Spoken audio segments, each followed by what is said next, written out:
నిన్న మనం 4 అధ్యాయాలు 28 సెక్షన్లు చెప్పుకున్నాం. ఎవరు చెప్తారు? 1వ సెక్షన్ ఏందమ్మా? అమలు. ఓకే. 2వ సెక్షన్ కొత్త కొత్త పదాలకు అర్థాలు. ఓకే. 2వ అధ్యాయంలో 3వ సెక్షన్ బాలలు ఉచితంగా విద్యను పొందే హక్కు కలిగి ఉంది. వికలాంగులకు కూడా ఉచితంగా విద్య పొందే హక్కు ఉంది. తీవ్ర వైకల్యం కలిగిన వారికైతే ఇంటి వద్దనే విద్యను అందించాలి. ఇది 3. 4 బడి బయట పిల్లలను గుర్తించి తీసుకొని వచ్చి వారి వయసుకు తగిన తరగతిలో చేర్పించాలి. కోరిన తరగతిలో చేర్చాలి. Okay, right. నెక్స్ట్ బదిలీ కోరుకునే హక్కు పిల్లలకు ఉంది. 5. దీంతో 2 అధ్యాయాలు అయిపోయినాయి. 3వ అధ్యాయం సంబంధిత ప్రభుత్వం, స్థానిక ప్రభుత్వం, తల్లిదండ్రుల పాత్ర.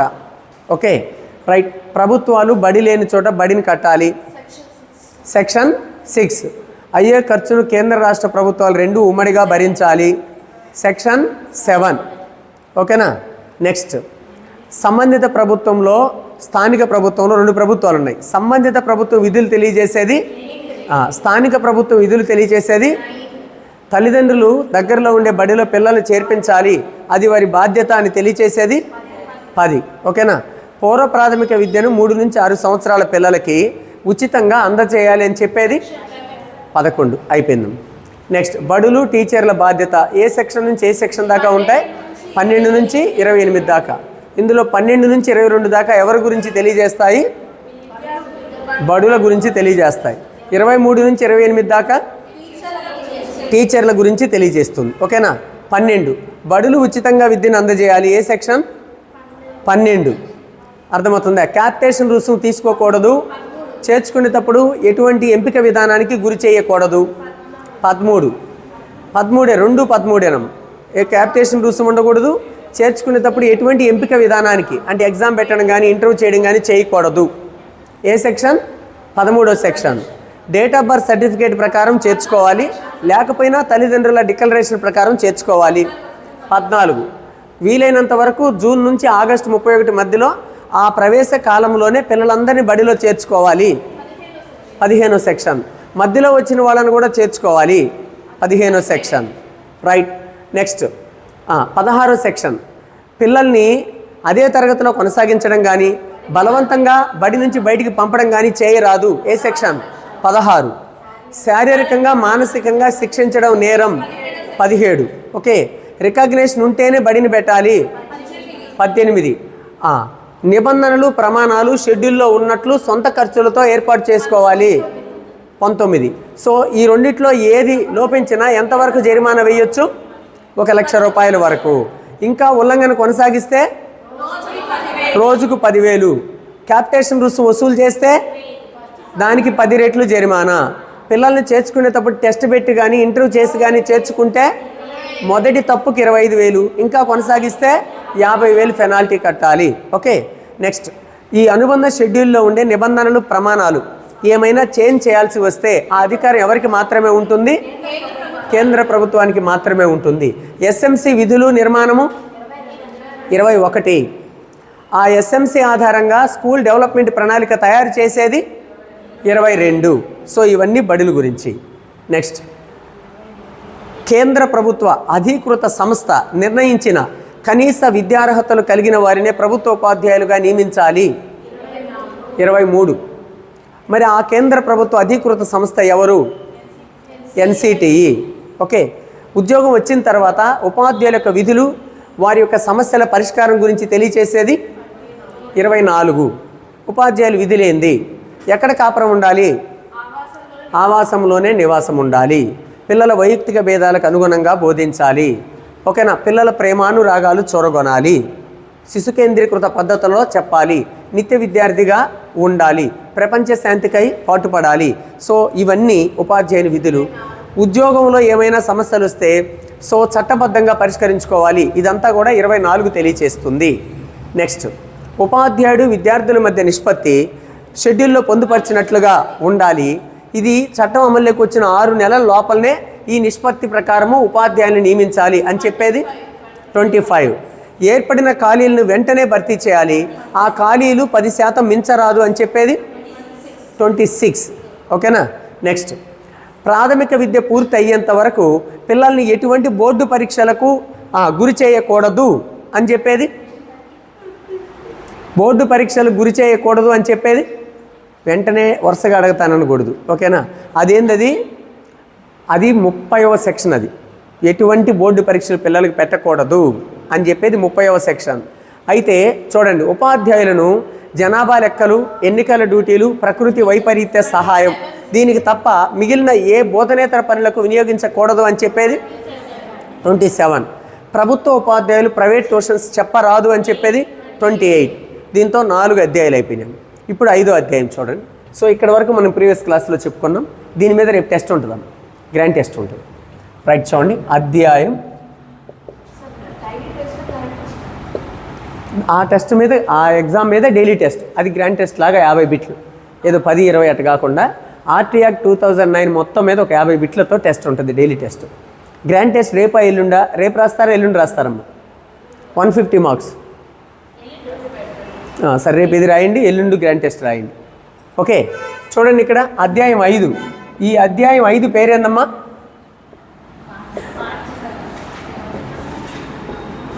పాఠ్య ప్రణాళిక ప్రాథమిక విద్యను పూర్తి చేయుట.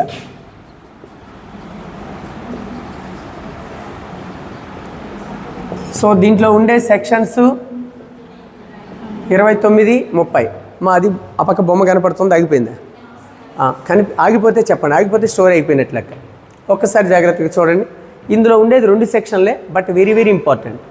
ఎగ్జామినేషన్ పాయింట్ ఆఫ్ వ్యూలో చాలా ఇంపార్టెంట్. Okay, right. ఫస్ట్ 29. ఆ 29లో సబ్ సెక్షన్ 1, బ్రాకెట్లో 1 అంటే సబ్ సెక్షన్ 1. ఈ సెక్షన్ ఏం చెప్తుందో చూడండి. సెక్షన్ 29 సబ్ సెక్షన్ 1 ఏం చెప్తుందో చూడండి. సో పాఠ్య ప్రణాళికలోనే అంతర్భాగంగా మూల్యాంకనం కూడా ఉంటుంది. ఓకేనా? పిల్లలకి బోధించేటటువంటి పాఠ్యాంశాలు సహపాఠ్యాంశాలను కలిపేమంట కరికులం, దాన్ని తెలుగులో పాఠ్య ప్రణాళిక అని అంటాం. ఓకేనా?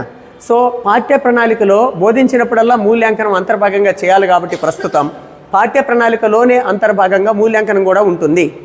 అయితే చూడండి, పాఠ్య ప్రణాళికను కానీ మూల్యాంకనాన్ని కానీ కేంద్ర ప్రభుత్వ అధీకృత సంస్థ నిర్ణయించాలి అని చెప్పే సెక్షన్ ఏందమ్మా? 29 సబ్ సెక్షన్ 1. దేన్ని పాఠ్య ప్రణాళికను కానీ మూల్యాంకనాన్ని కానీ ఈ రెండింటిని ఎవరు నిర్ణయించాలా? కేంద్ర ప్రభుత్వ అధీకృత సంస్థ నిర్ణయించాలి. ఏంది ఆ అధీకృత సంస్థ? Very good, NCERT. అదే ప్రభుత్వ ఉపాధ్యాయుడికి కావలసిన కనీస విద్యార్హతలను కేంద్ర ప్రభుత్వ అధీకృత సంస్థే నిర్ణయించాలి. ఆ అధీకృత సంస్థ ఏది? అది ఉపాధ్యాయులకు కావలసిన కనీస విద్యార్హతలను నిర్ణయించేది NCT. సిలబస్ని, ఎవాల్యుయేషన్ని నిర్ణయించేది NCERT. ఇవి 2 కూడా అధీకృత సంస్థలే, అఫీషియల్. ఓకేనా? ఆర్గనైజేషన్సే. సో NCERT నిర్ణయించాలి అని చెప్పే సెక్షన్ ఏంది? 29 sub section 1. Okay, next 29 sub section 2. ఇప్పటి వరకు గరిష్టంగా ఏ సెక్షన్ మీద బిట్లు అడిగారు డిఎస్సిలో కానీ టెట్లో కానీ అంటే దీని మీద గరిష్టంగా. ఇది ఆర్టీ యాక్ట్లోనే కాదు, దీని మీద సోషల్ మెథడాలజీలో కూడా ఎక్కువ సార్లు దీని మీద క్వశ్చన్స్ అడుగున్నారు. స్కూల్ అసిస్టెంట్లో కానీ SGTలో కానీ, సైన్స్ మెథడాలజీలో కూడా దీని మీద ఎక్కువ సార్లు బిట్ అడుగున్నారు. అంటే మెథడ్లో కూడా ఒకసారి చూడండి. ఇలా పాఠ్య ప్రణాళికను కానీ మూల్యాంకనాన్ని కానీ ఆ అధీకృత సంస్థ నిర్ణయించేటప్పుడు క్రింది అంశాలను పరిగణలోకి తీసుకోవాలి. ఏ అంశాలమ్మా? క్రింది అంశాలను పరిగణలోకి తీసుకొని కరికులాన్ని కానీ ఎవాల్యుయేషన్ కానీ నిర్ణయించాలి. అందులో మొదటిది ఏంది అని అంటే, భారత రాజ్యాంగ విలువలను దృష్టిలో పెట్టుకొని పాఠ్య ప్రణాళికను మూల్యాంకనాన్ని నిర్ణయించాలి. ఏ విలువలను? రాజ్యాంగ విలువలు. చెప్పండి, రాజ్యాంగ విలువలు అంటే ఏందో? ఇంతకుముందు చెప్పినవి రొటీన్. సమానత్వం, స్త్రీ పురుష సమానత్వము, ప్రజాస్వామ్యము, లౌకికత్వము, సౌభ్రాతృత్వము, వీటికి భంగం కలగకుండా పాఠ్య ప్రణాళికను కానీ మూల్యాంకనాన్ని కానీ నిర్ణయించాలి. 2, ఆ పాఠ్య ప్రణాళిక మూల్యాంకనం దేనికి తోడ్పడాలి?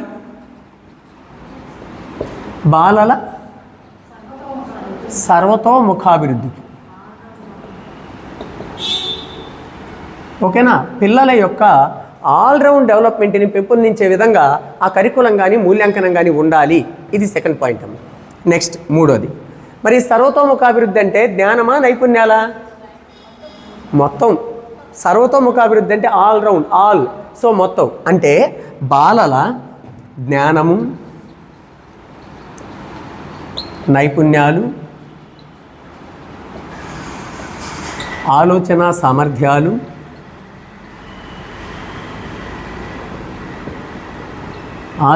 సామర్థ్యాలు, వీటన్నిటినీ పెంపొందించే విధంగా పాఠ్య ప్రణాళిక కానీ మూల్యాంకనం కానీ ఉండాలి. సో సర్వతోముఖాభివృద్ధి అంటే ఒక్క జ్ఞానం మాత్రమే కాదు, ఒక్క నైపుణ్యాలు మాత్రమే కాదు, పుట్టి సామర్థ్యాలు మాత్రమే కాదు, అన్నింటినీ పెంచే విధంగా ఉండాలి. Okay, next. మరి ఆల్రౌండ్ డెవలప్మెంట్ అంటే శారీరక సామర్థ్యాలా మానసిక సామర్థ్యాలా? అంటే బాలల శారీరక మానసిక సామర్థ్యాలను పెంచే విధంగా పాఠ్య ప్రణాళిక కానీ మూల్యాంకనము కానీ ఉండాలి. ఓకేనా? నెక్స్ట్ చూడండి ఇక్కడ. మరి ఆ పాఠ్య ప్రణాళిక మూల్యాంకనము భయం కలిగించే విధంగా, ఒత్తిడి కలిగించే విధంగా ఉండాలన్నా శిశు కేంద్రీకృత పద్ధతులలో ఉండాలన్నా? శిశు కేంద్రీకృత పద్ధతులలో ఉండాలి.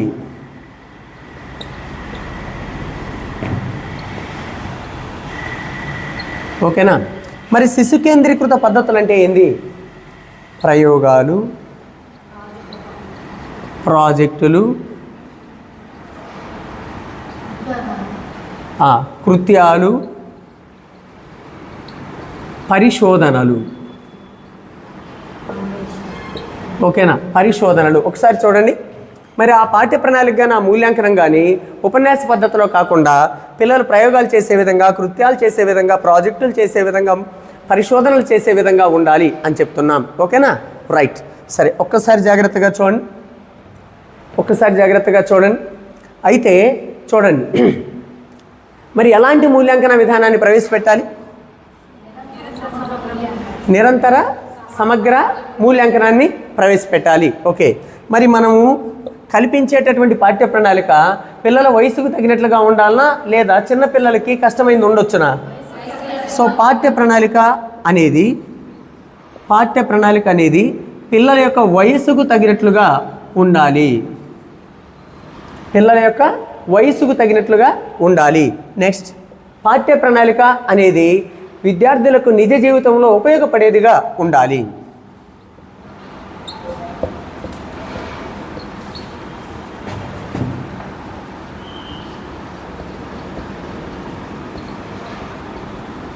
ఒక్కసారి జాగ్రత్తగా చూడండి. 29వ సెక్షన్ ఇవన్నీ చెప్తుండేది. పాఠ్య ప్రణాళికను కానీ మూల్యాంకనాన్ని కానీ ఎన్సీఆర్టీ రూపొందించేటప్పుడు క్రింది అంశాలను దృష్టిలో పెట్టుకొని రూపొందించాలి. అవి ఏ అంశాలు? 1 రాజ్యాంగ విలువలు, 2 బాలల సర్వతోముఖాభివృద్ధి, 3 జ్ఞానము, నైపుణ్యాలు, ఆలోచన సామర్థ్యాలు అన్నీ పెంచే విధంగా, 4 శారీరక మానసిక సామర్థ్యాలు పెంపొందించే విధంగా, 5 శిశు కేంద్రీకృత పద్ధతులలో, 6 శిశు కేంద్రీకృత అంటే ప్రయోగాలు, ప్రాజెక్టులు, కృత్యాలు, పరిశోధనలు, పిల్లలకి ఇష్టమైనటువంటి అంశాలు. నెక్స్ట్ 7 నిరంతర సమగ్ర మూల్యాంకనాన్ని ప్రవేశపెట్టాలి. 8 పాఠ్య ప్రణాళిక పిల్లల వయసుకు తగినట్లుగా ఉండాలి. పాఠ్య ప్రణాళిక నిత్య జీవితంలో ఉపయోగపడే విధంగా ఉండాలి. అర్థమవుతుందా? సో ఈ అంశాలను దృష్టిలో పెట్టుకొని పాఠ్య ప్రణాళికను కానీ మూల్యాంకనాన్ని కానీ రూపొందించాలి అని చెప్పేటటువంటి సెక్షన్ ఏందమ్మా? 29 సబ్సెక్షన్ 2. ఓకే, ఈ అంశాలను దృష్టిలో పెట్టుకొని ఆ పాఠ్య ప్రణాళికను కానీ మూల్యాంకనాన్ని కానీ నిర్ణయించేది స్టేట్ గవర్నమెంట్ కాదు, నువ్వు కాదు, నేను కాదు, కేంద్ర ప్రభుత్వ అధీకృత సంస్థ అయినటువంటి national council of education, research and training అని తెలియచేసే సెక్షన్ 29(1). సో సెక్షన్ 30లో ఫస్ట్ పాయింట్ ఏందది అని అంటే, ప్రాథమిక విద్య అంటే, ఎలిమెంటరీ విద్య అంటే 8వ తరగతి వరకు. సో మనము 2వ సెక్షన్లో కొత్త పదాలకి నిర్వచనాలు చెప్పుకునే క్రమంలో, కొన్ని నూతన పదాలకు అర్థాలు చెప్పుకునే క్రమంలో బాలలు అంటే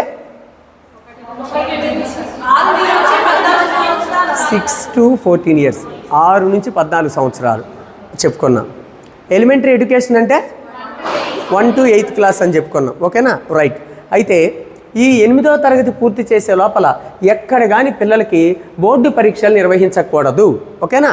కాబట్టి ప్రాథమిక విద్య పూర్తి చేసేంత వరకు, ప్రాథమిక విద్య పూర్తి అయ్యేంత వరకు ఎటువంటి బోర్డు పరీక్షలు విద్యార్థులు హాజరు కావాల్సిన అవసరం లేదు. ఏం పరీక్షలు?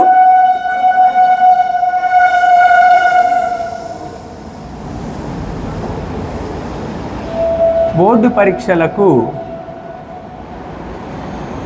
హాజరు కావలసిన అవసరం లేదు. ఓకేనా? So 10th class public exams కానీ లేదా 7th క్లాస్ అంతకుముందు మేము చదివేటప్పుడు కామన్ ఎగ్జామ్స్ ఉన్నాయి, అటువంటివి కానీ ఇలా 8వ తరగతి లోపల ఎటువంటి కామన్ పరీక్షలు నిర్వహించకూడదు అని చెప్పేటటువంటి సెక్షన్ ఏందమ్మా? Okay, right. నెక్స్ట్ చూడు, దీంట్లోనే సెక్షన్ 30 సెకండ్ పాయింట్ ఏంది అంటే, ఎలిమెంటరీ విద్య పూర్తి అయిపోయిన తర్వాత 90 రోజుల లోపల, 90 కదమ్మా సారీ 30 రోజుల లోపల ఆ పిల్లలకి తగిన విధంగా ధృవీకరణ పత్రాన్ని జారీ చేయాలి. సో ఎలిమెంటరీ ఎడ్యుకేషన్ అంటే 8వ తరగతి పూర్తి అయిపోయిన తర్వాత ఎన్ని రోజుల లోపల? 30 రోజుల లోపల ఆ పిల్లలకి తగిన ధృవీకరణ పత్రం జారీ చేయాలి.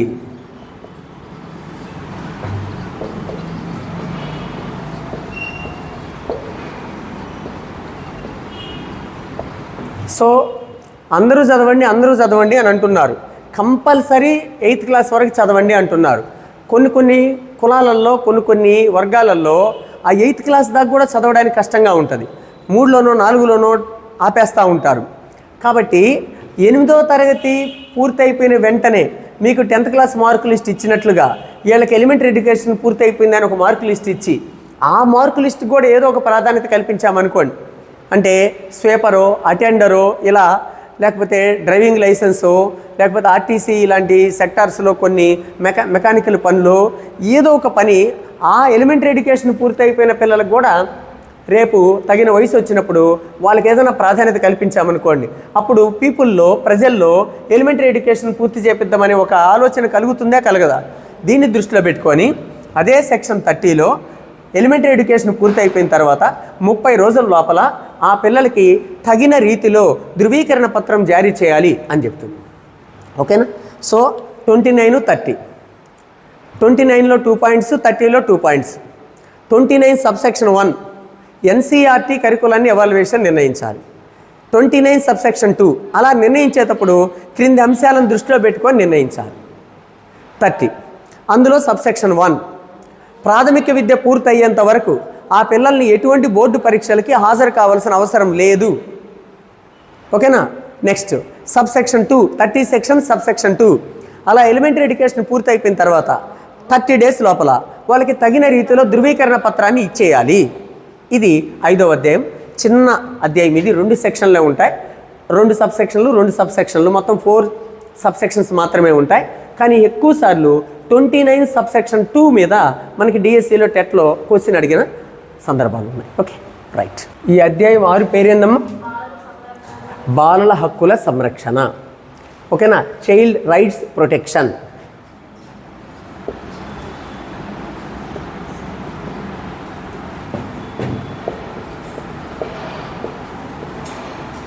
సో ఇందులో 31, 32, 33, 34 ఇలా 4 సెక్షన్లు ఉంటాయి. ఈ 4 సెక్షన్లు కూడా దేనికి సంబంధించినవి? చైల్డ్ రైట్స్కి సంబంధించినటువంటివి. Okay, right. ఒక్కసారి జాగ్రత్తగా చూడండి. ఫస్ట్ ఏ సెక్షన్ గురించి చెప్పుకుందాం? 31 చెప్పుకుందాం. 30 అయిపోయినాయి కాబట్టి 6వ అధ్యాయంలో చూడండి, చైల్డ్ రైట్స్ ప్రొటెక్షన్. ఆ అధ్యాయంలో ఉండే సెక్షన్స్ 31, 32, 33, 34. ఓకే, ఫస్ట్ 31 చూడండి. ఈ విద్యా హక్కు చట్టం ఉందే, ఈ విద్యా హక్కు చట్టాన్ని పర్యవేక్షించవలసినటువంటి బాధ్యత ఎన్సిపిసిఆర్కి అప్పగించాలి. భారతదేశంలో, నాట్ ఓన్లీ అవర్ స్టేట్, ఇండియాలో విద్యా హక్కు చట్టాన్ని పర్యవేక్షించవలసిన బాధ్యత ఎన్సిపిసిఆర్కి అప్పగించాలి అని చెప్పేటటువంటి సెక్షన్ ఏంది? 31. ఓకేనా? సో విద్యా హక్కు చట్టాన్ని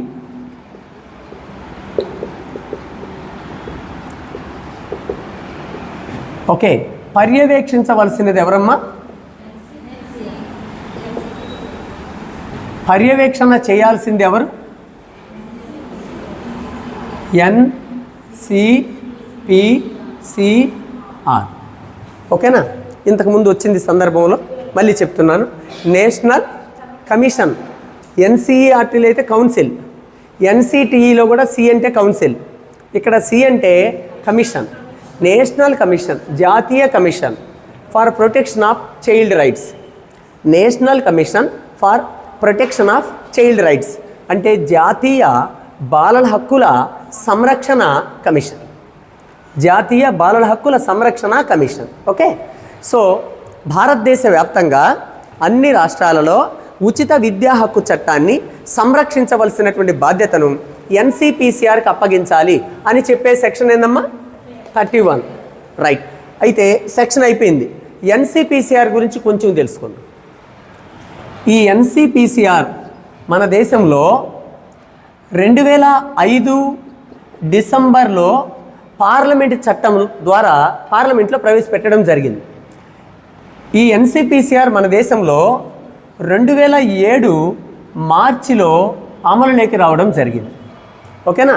so national commission for protection of child రైట్స్ని పార్లమెంటులో బిల్లు ప్రవేశపెట్టింది ఎప్పుడంటే 2005 డిసెంబర్లో. అది ఆమోదం తెలియజేసింది. అంటే పార్లమెంటులో బిల్లు పెడతానే కాదు కదా, ముందు రాజ్యసభలో ఆమోదం కావాలి, తర్వాత లోక్సభలో ఆమోదం కావాలి, తర్వాత రాష్ట్రపతి ఆమోదం కావాలి. అలా కొన్ని స్టెప్పులు ఉంటాయి కదా. ఒక బిల్లు పార్లమెంటులో పాస్ అవ్వాలంటే రాజ్యసభ, లోక్సభ, రాష్ట్రపతి, సో ప్రభుత్వం, ప్రధానమంత్రి లేదా కేంద్ర ప్రభుత్వం ఒక స్టెప్పులుగా ఉంటుంది కదా. పార్లమెంటులో బిల్లు ప్రవేశపెట్టింది 2005 డిసెంబర్లో అయితే అది మన దేశంలో అమల్లోకి వచ్చింది ఎప్పుడంటే 2007 మార్చిలో అమల్లోకి వచ్చింది. అంటే విద్యా హక్కు చట్టం కంటే ముందే మన దేశంలో బాలల హక్కులను సంరక్షించడానికి NCPCR అని ఒక దానిని ఏర్పాటు చేసుకొని ఉన్నాం. అయితే ఈ NCPCRకి మొదటి చైర్మన్ ఎవరమ్మా? ప్రొఫెసర్ శాంతా సిన్హా. సో ఇది అడిషనల్ పాయింట్స్, ఇంపార్టెంట్ పాయింట్స్ సందర్భం వచ్చింది కాబట్టి అక్కడ గుర్తు చేస్తున్నాను. కాబట్టి మనం గుర్తుపెట్టుకోవాల్సింది ఏంటి అంటే 31వ సెక్షన్ భారతదేశ వ్యాప్తంగా విద్యా హక్కు చట్టాన్ని పర్యవేక్షించవలసినటువంటి బాధ్యతను national commission for protection of child రైట్స్కి అప్పగించాలి అని చెప్తున్నాం. Okay, clear. నెక్స్ట్ ఇంకా చూడండి, దీంట్లోనే ఇది ఫస్ట్ పాయింట్ అమ్మ. ఇంకొక పాయింట్, సెకండ్ పాయింట్. సో ఇది ఒక పాయింట్. అన్నిటికీ మనం సబ్సెక్షన్లు పెట్టుకుంటే గుర్తుపెట్టుకోలేం, కష్టం. అన్నిటికీ సబ్సెక్షన్స్ అవసరం లేదు. ఒక 29 సబ్సెక్షన్ 2 మాత్రమే మనకు అవసరం. ఇది ఒక పాయింట్. రెండో పాయింట్ చూడండి. మరి భారతదేశంలో ఉచిత విద్యా హక్కు చట్టాన్ని పర్యవేక్షించడానికి NCPCRకి ఆ బాధ్యతలు అప్పగించాలి. మరి మన రాష్ట్రంలో ఓకేనా విద్యా హక్కు చట్టాన్ని పర్యవేక్షించడం కోసం SCPCRని ఏర్పాటు చేసుకోవాలి. SCPCRని ఏర్పాటు చేసుకోవాలి. SCPCRని మనము state commission for protection of child rights అని అంటాం. State commission for protection of child rights అని అంటాం. దీన్ని బ్రీఫ్గా సింపుల్గా రాష్ట్ర కమిషన్ అని కూడా అంటాం. రాష్ట్ర కమిషన్ అని కూడా అంటాం దీన్ని. ఓకేనా? సో మన రాష్ట్రంలో మనము ఈ ఉచిత విద్యా హక్కు చట్టాన్ని పర్యవేక్షించడానికి రాష్ట్ర కమిషన్ ఒకదాన్ని ఏర్పాటు చేసుకోవాలి. రైట్. అయితే ఏదైనా కారణాల చేత ఆ రాష్ట్ర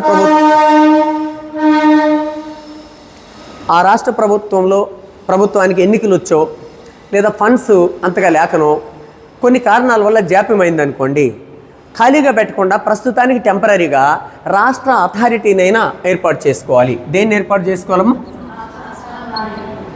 రాష్ట్ర అథారిటీనైనా ఏర్పాటు చేసుకోవాలి. అర్థమవుతుందా? సో దేశం మొత్తంగా ఉచిత విద్యా హక్కు చట్టాన్ని ఎవరు పర్యవేక్షించాలి? NCPCR. అది ఆల్రెడీ ఉంది మన దేశంలో, 2007లోనే అమల్లోకి వచ్చింది. దానికి అప్పగించాలి ఈ బాధ్యతను. ఒక రాష్ట్రంలో కనుకైతే మరి విద్యా హక్కు చట్టాన్ని పర్యవేక్షించడానికి ఆ సంబంధిత ప్రభుత్వం SCPCRని లేదా రాష్ట్ర కమిషన్ని ఏర్పాటు చేసుకోవాలి. ఇది ఏర్పాటు చేయడానికి కొంత డబ్బులు ఖర్చు అవుద్దాం. ఓకేనా? సో దీంట్లో ఉండే ఆ సభ్యులు కానీ వాళ్ళందరూ కూడా వాళ్ళు గ్రూప్ 1 లేదా IAS క్యాడర్ కలిగిన వాళ్ళు కాబట్టి ఖర్చు అవుతుంది.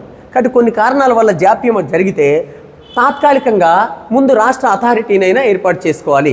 ఈ 2 పాయింట్లు చెప్పే సెక్షన్ ఏందమ్మా? 31. జాతీయ స్థాయిలో అయితే ఎన్సిపిసిఆర్, మన రాష్ట్రంలో అయితే రాష్ట్ర కమిషన్ లేదా రాష్ట్ర అథారిటీ, ఈ రెండింటిని ఏర్పాటు చేసుకోవాలి అని చెప్పే సెక్షన్ 31. నెక్స్ట్ సెక్షన్ 32 అమ్మ. సెక్షన్ 32. Okay, right.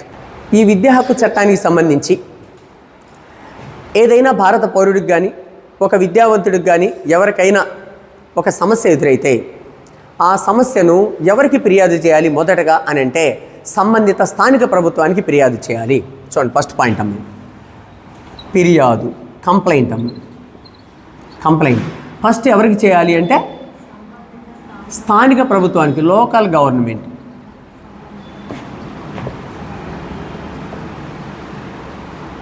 రైట్, ఒక్కసారి జాగ్రత్తగా చూడండి.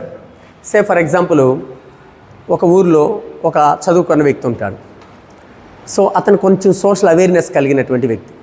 ఆ గ్రామంలో కొంతమంది ఎస్టీ పిల్లల్ని బడికి పనికుండా మీ నాయనోళ్ళు మా దగ్గర అప్పు తీసుకున్నారు, మా బర్రెల కార్డు ఉండాలా అని చెప్పి నిర్బంధంగా వాళ్ళని బర్రెల కార్డు పెట్టుకొని ఉన్నాడు. సో బాల కార్మిక వ్యవస్థ కదా అది.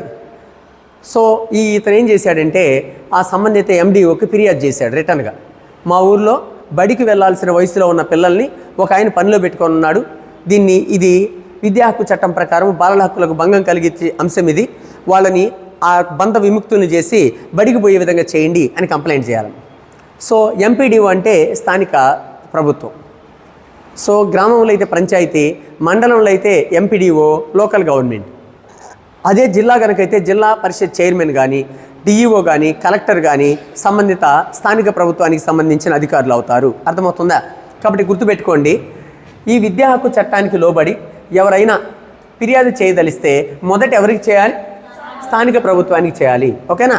సో ఏదైనా సమస్య ఉంది, ఈ ఆర్టికల్స్కి తూట్లు పొడుస్తూ ఉన్నారు వ్యక్తులు కావచ్చు, అధికారులు కావచ్చు, సంస్థలు కావచ్చు, విద్యా హక్కు చట్టానికి ఇది విఘాతం కలిగించే చర్య అని ఒక భారత పౌరుడు కానీ, ఒక ఎడ్యుకేటర్ కానీ, ఒక విలేకరు కానీ ఎవరైనా భావించినప్పుడు మొదట ఎవరికి ఫిర్యాదు చేయాలి?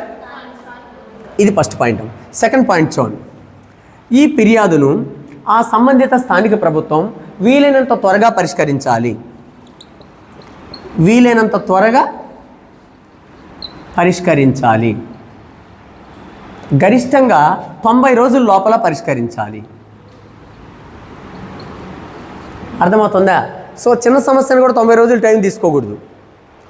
సో రిటర్న్గా కంప్లైంట్ ఇచ్చాడు, ఏమని, మా ఊరిలో 2 పిల్లకాయలని బడికి పంపకుండా బలవంతంగా పనిలో పెట్టుకొని ఉన్నారని వెంటనే ఫోన్ చేసి కానీ లేదా పక్క రోజు కానీ వచ్చేసి ఏమయ్యా ఆ పిల్లల్ని ఇమీడియట్గా బడికి పంపిస్తావా, నీ మీద యాక్షన్ తీసుకోమంటావా అని పక్క రోజే పరిష్కరించాలి. కాబట్టి అందినటువంటి ఫిర్యాదును వీలైనంత త్వరగా పరిష్కరించాలి. గరిష్టంగా 90 రోజుల లోపల పరిష్కరించాలి తెలియజేసే సెక్షన్. రైట్, నెక్స్ట్, ఆ సమస్య పరిష్కరించబడలేదు, 90 రోజులు దాటిపోయింది. అప్పుడు మరలా ఆ ఫిర్యాదు చేయవచ్చు. అతను అదే సమస్యను మరలా ఫిర్యాదు చేయవచ్చు. మరలా ఫిర్యాదు చేయాలి. ఈసారి ఎవరికి చేయాలి ఫిర్యాదు? స్థానిక ప్రభుత్వం అయిపోయిందమ్మ. కాదు, స్థానిక ప్రభుత్వం ఫెయిల్ అయిపోయింది. ఆ వ్యక్తికి దృష్టికి వచ్చిన సమస్యను పరిష్కరించడంలో స్థానిక ప్రభుత్వం ఫెయిల్ అయిపోయింది. ఇప్పుడు ఎవరికి చేయాలి అంటే రాష్ట్రంలో ఏముందమ్మా? రాష్ట్ర కమిషన్ ఉంది. రాష్ట్ర కమిషన్ ఏమంట? ఎస్సీపీసీఆర్. ఒకవేళ ఒక రాష్ట్రంలో ఇంకా కమిషన్ ఏర్పాటు చేయలేదు, అప్పుడు ఏముంటుంది అక్కడ? రాష్ట్ర అథారిటీ. రెండిటికి చేయకూడదు. ఏపీలో కమిషన్ ఉంటే రాష్ట్ర కమిషన్ బాలల హక్కుల సంరక్షణకు దానికి చేయాలి. ఒకవేళ ఏపీలో దీన్ని ఏర్పాటు చేసుకోకపోతే ఏది ఏర్పాటు చేస్తుంటారు? రాష్ట్ర అథారిటీని ఏర్పాటు చేస్తుంటారు, దానికి ఫిర్యాదు చేయాలి. ఓకేనా? లేదు, నేరుగా జాతీయ స్థాయిలో ఉండే ఎన్సిపిసిఆర్కైనా ఫిర్యాదు చేయవచ్చు. అర్థమవుతుందా? ఒక్కసారి జాగ్రత్తగా చూడండి. 3వ పాయింట్. సో ఆ వ్యక్తి దృష్టికి వచ్చిన సమస్యను, ఓకేనా, స్థానిక ప్రభుత్వానికి ఫిర్యాదు చేసినప్పుడు ఆ స్థానిక ప్రభుత్వం ఆ సమస్యను పరిష్కరించలేదు, 90 రోజుల వరకు ఓపికగా చూసిన ఆ యువకుడు తన కష్టాన్ని ఈసారి నేరుగా రాష్ట్ర కమిషన్కి కానీ జాతీయ కమిషన్కి కానీ ఫిర్యాదు చేయవచ్చు అని చెప్పేటటువంటి సెక్షన్ కూడా ఏంది? 32. అర్థమవుతుందా? సో చూడండి, ఎన్సిపిసిఆర్ని ఏర్పాటు చేయాలి, రాష్ట్రంలో ఎస్సీపీసీఆర్ని. ఎన్సిపిసిఆర్ ఇప్పుడు ఏర్పాటు చేసేది ఏం లేదు, అది ఎప్పుడో ఏర్పాటు చేస్తున్నారు 2007లో.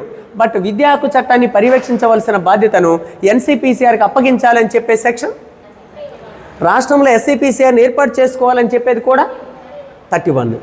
ఓకే, మొదట స్థానిక ప్రభుత్వానికి ఫిర్యాదు చేయాలి 32. వీలైనంత త్వరగా 90 రోజుల లోపల పరిష్కరించాలి 32. అక్కడ స్థానిక ప్రభుత్వం పరిష్కరించలేకపోతే రాష్ట్ర కమిషన్కి కానీ జాతీయ కమిషన్కి కానీ ఫిర్యాదు చేయాలా అని చెప్పేది 32. Next section 33. ఒక్కసారి జాగ్రత్తగా చూడండి. సెక్షన్ 32, 33 ఇక్కడ విద్యా హక్కు చట్టాన్ని అమలుపరచడానికి, సక్రమంగా బాలల హక్కుల సంరక్షించడానికి జాతీయ స్థాయిలో ఎన్సిపిసిఆర్ ఉంది. ఇలా జాతీయ స్థాయిలో ఉండే ఎన్సిపిసిఆర్కి కొన్ని సూచనలు, సలహాలు ఇవ్వడానికి కేంద్ర ప్రభుత్వం జాతీయ సలహా సంఘాన్ని ఏర్పాటు చేయాలి. కేంద్ర ప్రభుత్వం ఏం ఏర్పాటు చేయాలమ్మా? జాతీయ సలహా సంఘం. అర్థమవుతుందా? దేన్ని ఏర్పాటు చేయాలమ్మా?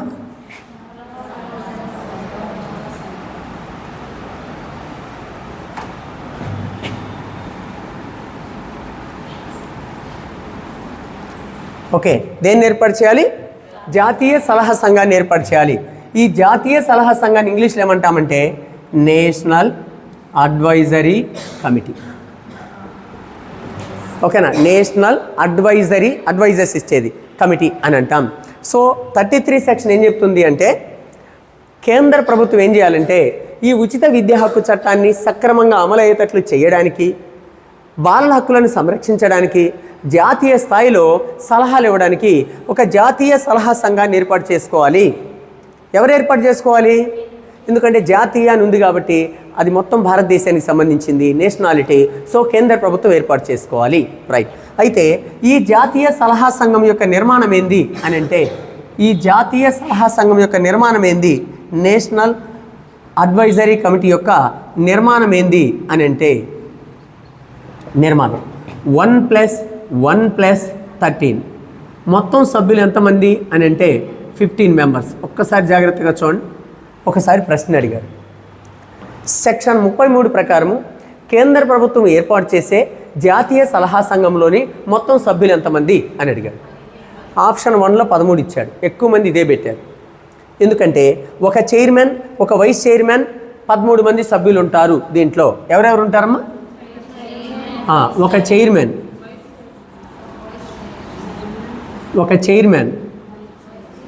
ఒక వైస్ చైర్మన్, 13 మంది సభ్యులు ఉంటారు అని ఉంటుంది. కాబట్టి సభ్యులు కదా అని 13 మంది పెట్టేశారు. కానీ చైర్మన్ కూడా 1 ఆఫ్ ది మెంబరే, వైస్ చైర్మన్ కూడా 1 ఆఫ్ ది మెంబరే. కాబట్టి మొత్తం అడిగారు కాబట్టి ఎంతమంది? 15 మంది అని పెట్టాలి. అర్థమైందా? సో కేంద్ర ప్రభుత్వం మొత్తం 15 మందితో ఈ యొక్క కమిటీని ఏర్పాటు చేయాలి, ఈ యొక్క సంఘాన్ని ఏర్పాటు చేయాలి. Okay, right. అయితే ఈ యొక్క నేషనల్ అడ్వైజరీ కమిటీకి చైర్మన్గా ఎవరు వ్యవహరిస్తారు? కేంద్ర మానవ వనరుల శాఖ క్యాబినెట్ మంత్రి. కేంద్ర మానవ వనరుల శాఖ క్యాబినెట్ మంత్రి. ఈ కేంద్ర మానవ వనరుల మంత్రిని మనం ఏమంతంగా పిలవచ్చు? కేంద్ర విద్యాశాఖ క్యాబినెట్ మంత్రి. కేంద్ర విద్యాశాఖ క్యాబినెట్ మంత్రి. నెక్స్ట్, వైస్ చైర్మన్గా ఎవరు వ్యవహరించాలి? కేంద్ర విద్యాశాఖ సహాయ మంత్రి. అంటే సెంట్రల్ గవర్నమెంట్లో మంత్రులు 2 శాఖలు ఉంటాయి, క్యాబినెట్ మినిస్టరు, హెల్పింగ్ మినిస్టర్. ఓకేనా? క్యాబినెట్ మంత్రి, సహాయ మంత్రి అని ఉంటారు. కాబట్టి విద్యాశాఖకు కూడా 2 మంత్రులు ఉంటారు. క్యాబినెట్ మంత్రి ఏమో చైర్మన్గా వ్యవహరిస్తే, సహాయ మంత్రి ఏమో వైస్ చైర్మన్గా వ్యవహరించాలి. నెక్స్ట్, మరి ఈ 13 మంది సభ్యుల్ని ఎవరిని ఎంపిక చేయాలి? బాలల ఆరోగ్యం పైన అవగాహన కలిగిన వ్యక్తులలో నుంచి, శిశు వికాసం పైన అవగాహన కలిగిన వ్యక్తుల్లో నుంచి, బాల కార్మిక నిర్మూలన వ్యవస్థలో పనిచేసిన, సేవ చేసిన అనుభవజ్ఞులలో నుంచి, ప్రాథమిక విద్యలో పనిచేసిన అనుభవజ్ఞులలో నుంచి, అంగన్వాడీ విద్యలో పనిచేసిన అనుభవజ్ఞులలో నుంచి, ఓకేనా, ఈ యొక్క 13 మంది సభ్యులను ఎంపిక చేయాలి. ఎక్కడెక్కడమ్మా?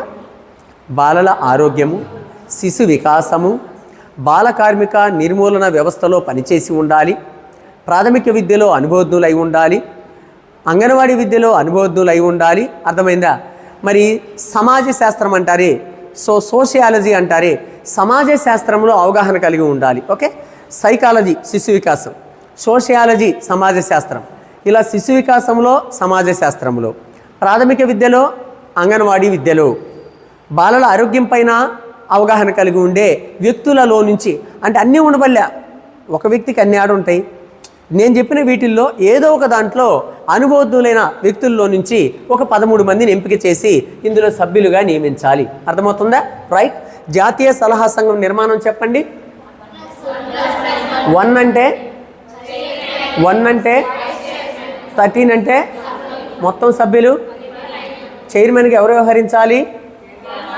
కేంద్ర మానవ వనరుల శాఖ క్యాబినెట్ మంత్రి. వైస్ చైర్మన్గా ఎవరు వ్యవహరించాలి? కేంద్ర మానవ వనరుల శాఖ సహాయ మంత్రి. సో మానవ వనరుల శాఖ అన్న విద్యాశాఖ అన్న ఒకటే. ఓకే, 13 మంది సభ్యులను ఎక్కడి నుంచి ఎంపిక చేయాలి? బాలల ఆరోగ్యం పైన, శిశు వికాసంలో, ప్రాథమిక విద్యలో, అంగన్వాడీలో, సమాజ శాస్త్రములో, అర్థమవుతుందా? ఇలాంటి వాటిల్లో అనుభవం ఉన్న వ్యక్తుల్లో నుంచి 13 మందిని ఎంపిక చేయాలి. Okay, right. నెక్స్ట్ సెక్షన్ 34 చూడండి. జాతీయ స్థాయిలో సలహాలు ఇవ్వడానికి కేంద్ర ప్రభుత్వం జాతీయ సలహా సంఘాన్ని ఏర్పాటు చేస్తే, మరి ఇక్కడ రాష్ట్ర కమిషన్ ఉంది కదా, ఈ రాష్ట్ర స్థాయిలో సలహాలు ఇవ్వడానికి రాష్ట్ర ప్రభుత్వం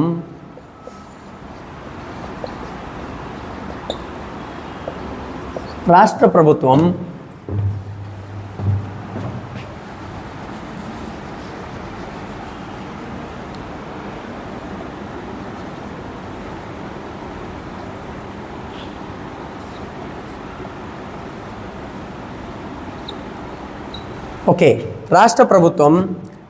రాష్ట్ర సలహా సంఘాన్ని ఏర్పాటు చేయాలి. దేన్ని ఏర్పాటు చేయాలి?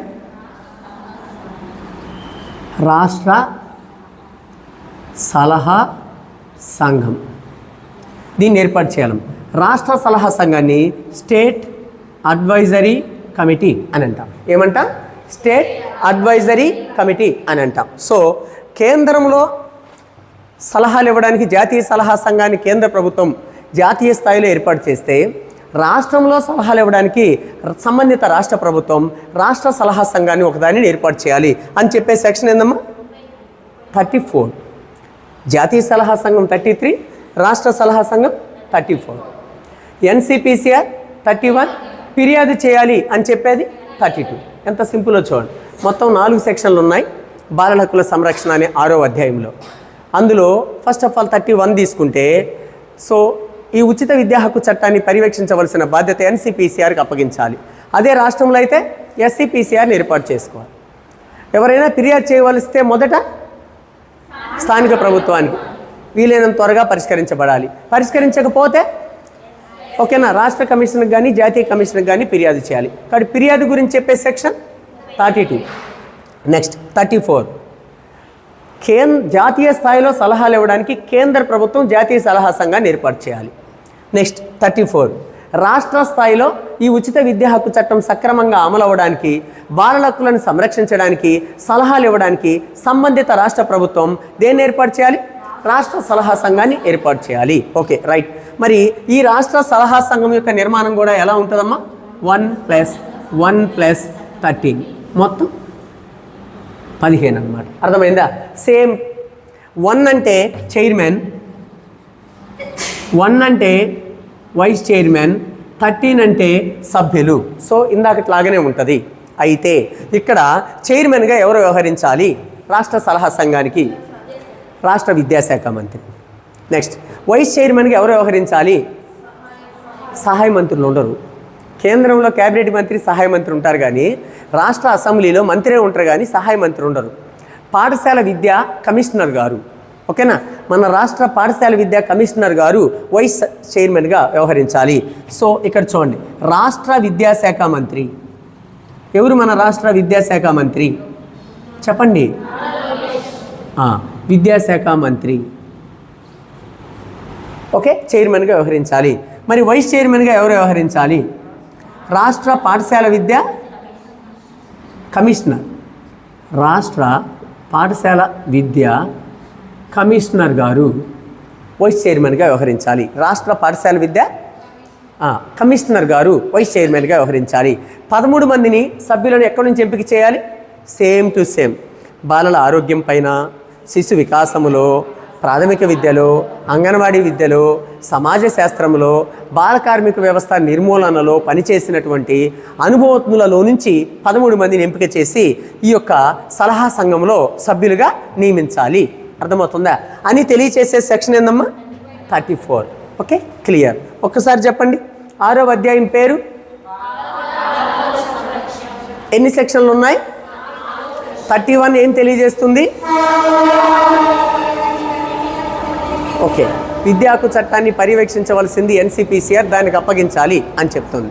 రాష్ట్రంలో అయితే ఎస్సిపిసిఆర్ని ఏర్పాటు చేసుకోవాలా అని చెప్తుంది. ఓకే, 32 మొదట స్థానిక ప్రభుత్వానికి ఫిర్యాదు చేయాలి, వీలైనంత త్వరగా పరిష్కరించబడాలి. స్థానిక ప్రభుత్వం పరిష్కరించలేకపోతే రాష్ట్ర కమిషన్కి కానీ, జాతీయ కమిషన్కి కానీ, రాష్ట్ర అథారిటీకి కానీ ఫిర్యాదు చేయాలి. నెక్స్ట్, జాతీయ స్థాయిలో సలహాలు ఇవ్వడానికి జాతీయ సలహా సంఘాన్ని ఏర్పాటు చేయాలి. 33 అర్థమైందా? రాష్ట్ర స్థాయిలో సలహాలు ఇవ్వడానికి రాష్ట్ర సలహా సంఘాన్ని ఏర్పాటు చేసుకోవాలి. 34. Okay, clear.